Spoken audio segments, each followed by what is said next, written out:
I mean, the water always brings stories. The water has been there, and it's constantly moving when we take care of it and when it's free for run. So water brings history within, and it brings sound when it's a healthy body of water. So I like to think about ways of embracing water or bring the water into the stories to just make it run like a free river.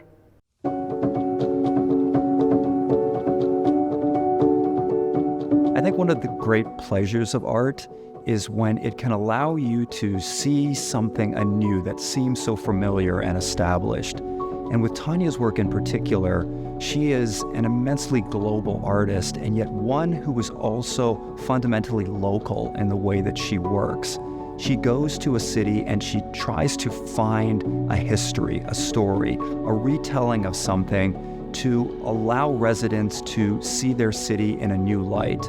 You're going to see an exhibition in which Tania looks at all of the histories that water collects, all of the histories that water tells, and brings together this team, this gathering, to collect and present and celebrate not only those voices in the contemporary, but all the voices that continue to circulate through that history. We are thrilled to present Tania Candiani's exhibition, Lifeblood, at the Blaffer Art Museum. Our program includes bringing world-renowned artists such as Tania Candiani to campus through our Visiting Artist program. We provide scholarships for graduate students, support postgraduate teaching fellowships, and annual grant opportunities to faculty for artistic research and projects. And all of this for the intention to bridge disciplines, stimulate dialogue, and support creative initiatives working across the arts in honoring Cynthia Woods Mitchell's lifelong commitment to the arts.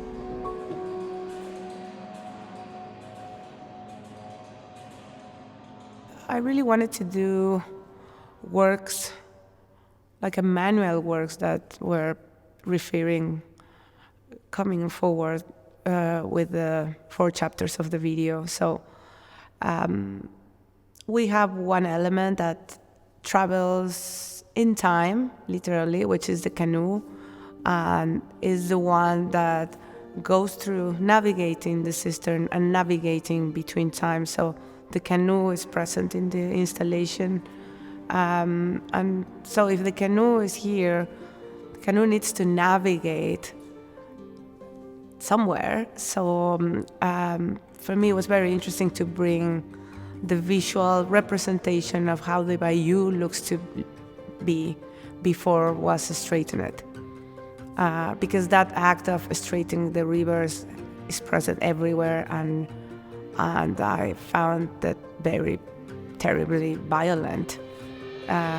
So there's the representation of all the beautiful curves that the bayou used to have and how it looks since the 1957, I think so.